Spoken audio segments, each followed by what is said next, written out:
Presidente regional del Callao y actual presidente del movimiento Chimpún Callao. ¿Qué tal, Alex? Buenos días. ¿Cómo Muy está? buenos días, gracias por la invitación. Por venir acá. Usted ya ha dicho en todos los idiomas que a la alcaldía de Lima no va a postular esta vez. Así es. Sin embargo, la gravitación política de la alcaldía metropolitana es tal que no hay un actor político que no pueda, digamos, tener algún interés o alguna opinión respecto de lo que ocurre en ese escenario. En esa medida, Chimpún Callao o Alex Curi en particular, ¿tiene un candidato al que vea con mayor simpatía que otro? A ver, creo que las actuales condiciones o circunstancias plantean lo que siempre sucede en todos los procesos metropolitanos. Al darse casi en el tercer año, digamos, del gobierno nacional y a puertas de un proceso político en tan solo 18 meses adicionales, corresponde ya a estrategias. Hay un pulseo. Claro, este es un juego, digamos, de las opciones o no de los partidos históricos, Así llamados es. tradicionales, Sí. o de las nuevas fuerzas emergentes, en virtud a lo que va a ser el año 16, y también, obviamente, nuevos liderazgos que se plantean en el ámbito de Lima metropolitana. Entonces, De los candidatos hasta ahora, yo creo que hay muy buenas performances. Todavía falta por definir diferentes opciones políticas y los partidos y movimientos vienen planteando opciones. No me imagino a Alex Curi, digamos, viendo con interés político positivo la candidatura, eventual candidatura de Susana Villarán a la reelección o la de Pablo Secada. Bueno, sin duda no votaría por ninguno de los dos, pero creo que son importantes en el escenario político. No, por eso, O sea, yo pero, preguntaba yo creo que interés político de yo voy Chimpún Callao. yo voy más en el perfil, y es a título personal, ¿no? Sí. Más en el perfil de aquel que va a hacer gestión y que puede mostrar gestión. ¿Quiénes hay en este momento como candidatos ya lanzados, ¿no? Sí. al proceso? Está Salvador Heresi, por ejemplo, el propio Luis Castañeda, entre otros. Salvador Heresi, por mencionar un caso, él lo acompañó a usted durante las últimas elecciones. Sí, claro. Él fue candidato y resultó electo alcalde de San Miguel. A la reelección. Por la misma Y con lista quien que me usted. une una amistad de muchos años. Yo sé, sí. Inclusive hemos trabajado juntos. Sí. Entonces, por ejemplo, ¿esa candidatura sí la vería con simpatía? Sin duda. Yo ¿Y creo la que de, es una y la de persona... Castañeda? También, creo que También. ambas son candidaturas que tienen el soporte de mostrar una gestión de gobierno. Porque lo que Lima Sí. requiere, más que planes de gobierno, sin duda hay aspectos de financiamiento que son muy importantes. No nos olvidemos que Lima metropolitana es una de las capitales en Latinoamérica que tiene uno de los menores ingresos per cápita, o sea, Sí. por persona al año, para hacer obras de infraestructura. Y esto ha afectado a la actual administración, a las anteriores, y genera, por ejemplo, la urgente necesidad de plantear nuevos esquemas de inversión. Caso APPs, concesiones, participación agresiva del sector privado en el ámbito, por ejemplo, de los servicios públicos, ¿no? Y sin embargo, ahora que usted dice que no votaría por Secada, yo he leído en una entrevista que se ha ofrecido usted como jefe de campaña de Secada. Bueno, lo que pasa es que el señor Secada, quien tiene diferentes virtudes, tiene un pequeño defecto, y es que a veces habla antes de pensar las cosas. Y él, al inicio de esta precandidatura, se permitió establecer una serie de adjetivos en mi contra que no tenía por qué permitirse. Claro, sabemos que hay un juicio que ha perdido él. Fui a un Sí. juicio, lo he querellado y le hemos ganado, o sea, está sentenciado. Sí. El señor Secada. ¿Y cómo así termina usted de jefe de campaña? Porque tengo que garantizar un sueldo. Caso contrario, queda desocupado y me pagará los 80.000 soles que me debe, ¿no? Ok. Ahora, usted ha dicho que lo que sí quiere hacer es ir al Congreso en el Exactamente. 2016 con eventuales alianzas. Pero aspiro a ello. Primero quería conversar sobre esa aspiración. Usted ya estuvo en el Congreso, Sí. luego fue alcalde, luego fue presidente regional y ahora vuelve al Congreso. ¿No es un poco como volver al colegio? No. No. No, el Parlamento es una gestión importante que a uno le da una perspectiva nacional. No, de acuerdo, pero... Llego, espero en otras Sí. condiciones. En aquel entonces fuimos en minoría. Sí. Aspiro a llegar en mayoría.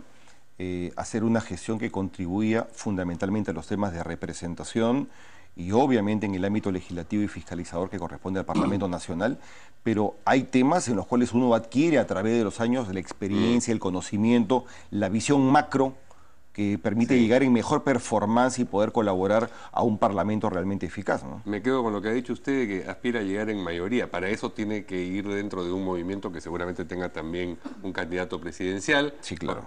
Y usted ya ha anticipado Chimpún Callao necesita ir en alianza porque no tiene inscripción, conversábamos hace un momento fuera Lo de tiene, cámara. pero como movimiento regional. Así es, no puede ir al Congreso. No podemos ir Ya. a una lista nacional. Entonces, tiene que ir en alianza con otros partidos. Usted ya admitió la posibilidad de que ese aliado sea el APRA y el candidato casi cantado de ese partido sería Alan García.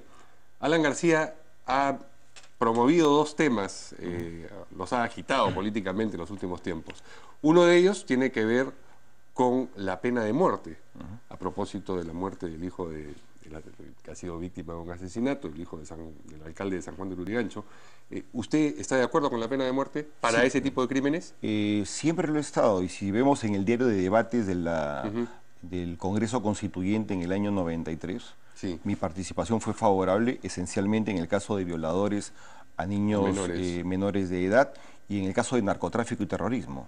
O sea, mi posición fue muy clara. Y inclusive, en el caso de lo que ha ocurrido con el alcalde, sí, hijo del alcalde, no, sí. si me permites, Sí, inclusive señalé en algún momento nuestra separación de la Corte Interamericana de Derechos Humanos. Eso ya siendo alcalde del Callao en un discurso que se dio en la efeméride del 8 de octubre en razón al aniversario del combate de Angamos y de la Marina de Guerra del Perú.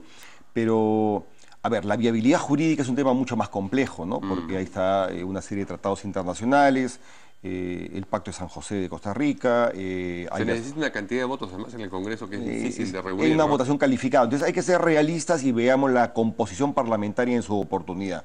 Si la pregunta es así, en concreto, a favor de la pena de muerte, totalmente. O sea, También para casos de sicariato, por ejemplo, como el que aparentemente Sí, yo creo que ha esta sido. lumpen hay que ejecutarla de una vez por todas. O sea, esta gente nos cuesta Esa es dinero a una los frase, peruanos. Esta lumpen hay que ejecutarla de una vez por Sí, todas. claro que sí. ¿Está bien? O sea, digamos las cosas como corresponden, porque son gente que no se va a resociabilizar, le cuesta al erario nacional, y lo que es más importante, yo le escuché el otro día al señor fiscal de la Nación diciendo que en todos los países donde hay pena de muerte no ha habido retroceso digamos, del delito. Puede ser cierto, pero el aspecto punitivo, o sea, la pena frente a un acto delictivo, no solo se da sobre la base de reprimir al delito, sino que sea una justa retribución de la sociedad frente a aquellos que rompen con el orden social, que atentan contra la vida y, lo que es más importante, quien no cumple con sus deberes no puede exigir derechos, ¿no? Ahora, agitar el tema políticamente sabiendo que es bastante improbable que prospere tiene el aspecto de ser más un gesto de campaña que otra cosa, ¿no? Bueno, podría ser evaluado así, Sí. pero desde mi perspectiva es importante señalar lo siguiente. O sea, se requiere presencia y actos políticos que definan posiciones. Frente a un gobierno que es absolutamente timorato, como el actual, que denuncia la violencia en Ucrania, pero se mantiene a sottovoce o de alguna manera en paños tibios frente al problema de Venezuela. Un gobierno que carece de liderazgo en el tema de seguridad ciudadana. El presidente asumió la responsabilidad en su primer año. Cuando entendió que el problema era más grave que su propia capacidad y liderazgo, se desentendió. Hoy en día, este comité o esta comisión de seguridad nacional, no sé si va a sesionar o no, pero no tiene ninguna importancia o trascendencia. Tenemos a un ministro que puede conocer muchísimo de derechos humanos, pero que carece pues, de una formación y una trayectoria en el ámbito de la seguridad y en los temas de orden interno, ¿no?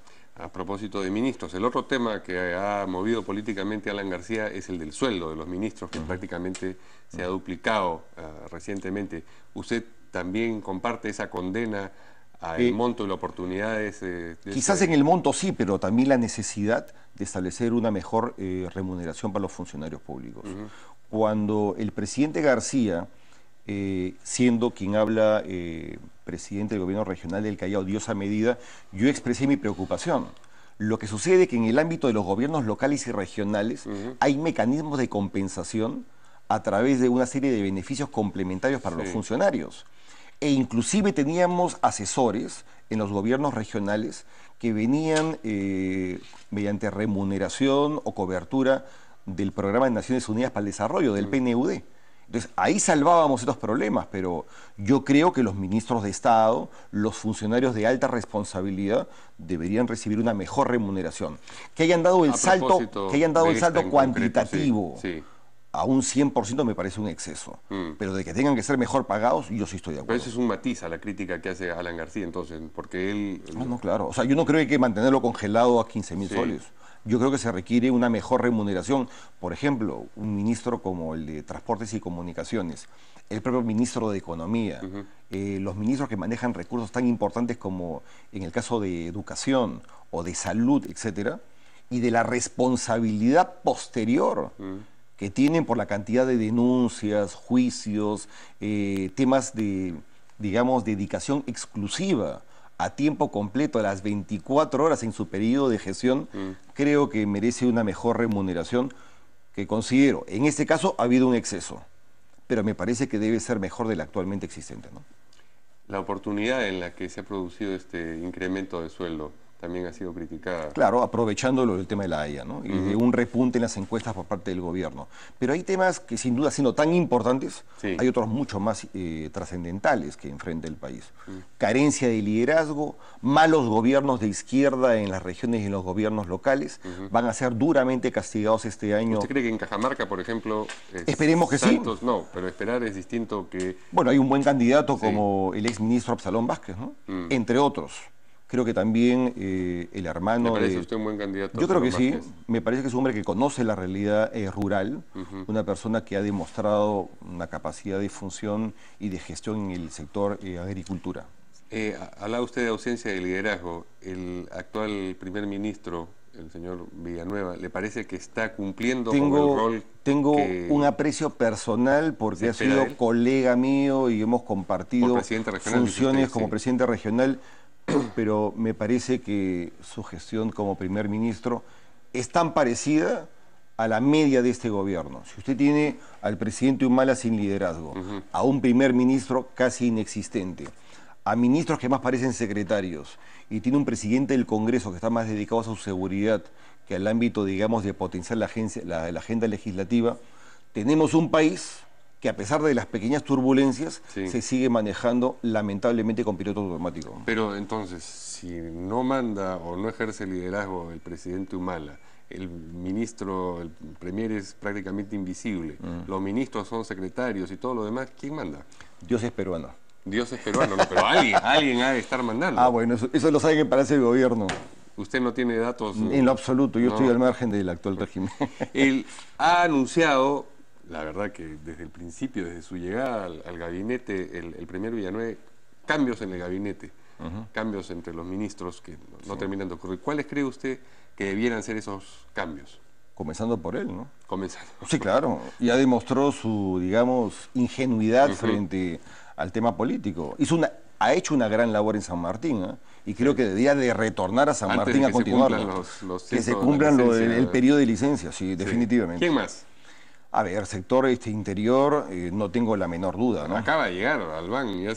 No, pues acaba de llegar solamente para recibir las indicaciones del exministro, que está como asesor y, digamos, Pedraza ejerce una función mucho más importante que la del propio ministro. O sea, no tiene ninguna figuración, cero liderazgo y, digamos, nos puede dar una cátedra, ¿no? Filosófica, ontológica, metafísica, sobre los derechos fundamentales, derechos humanos, pero así no se gobierna, ¿no? O sea, los teóricos ya los hemos visto y los seguimos viendo también en la Municipalidad de Lima, ¿no? Nos va a ganar el tiempo y hay una pregunta que le quiero hacer antes de despedirnos. En estas posibilidades de alianza, volviendo a su postulación al Congreso, ¿usted descarta que esa alianza no sea con el aprismo y sea más bien con el fujimorismo, al que usted también ha estado relativamente cercano? En política no se descarta nada, pero lo que hay que entender es lo siguiente. Ya existe una afinidad, hay antecedentes en dos oportunidades de un trabajo conjunto con el presidente García y en la eventualidad de que él sea el candidato. Y nos inviten a participar, gustosos de hacerlo. ¿A una vicepresidencia también? Eso es un tema secundario. Lo que sí he dejado claro es que me interesa ir al Parlamento de la República. ¿Y se siente más cercano, lo ve más verosímil con el APRA que con el fujimorismo? A ver, lo que pasa es que yo me baso esencialmente en quien tiene ya una trayectoria definida, o sea, en términos de gestión pública. Con Keiko me une una amistad personal y es una excelente persona. No es que porque sea malo el fujimorismo opto por el APRA. Ambos me pueden parecer buenos, pero al considerar mejor esta opción, porque lo que requiere el país es un relanzamiento, no podemos decrecer a tan solo 5 puntos del PBI de crecimiento con una paralización en el tema básicamente minero por una falta de liderazgo, por una falta de convicción y por una falta de presencia del gobierno, ¿no? Nos queda claro cuáles son sus opciones doctor Curi. Bueno, muchas gracias. Le agradecemos mucho al exalcalde y expresidente regional del Callao su presencia aquí. Nosotros nos vamos. Ustedes se quedan, vuelven con Carlos y Carla. Nos vemos mañana. Buenos días.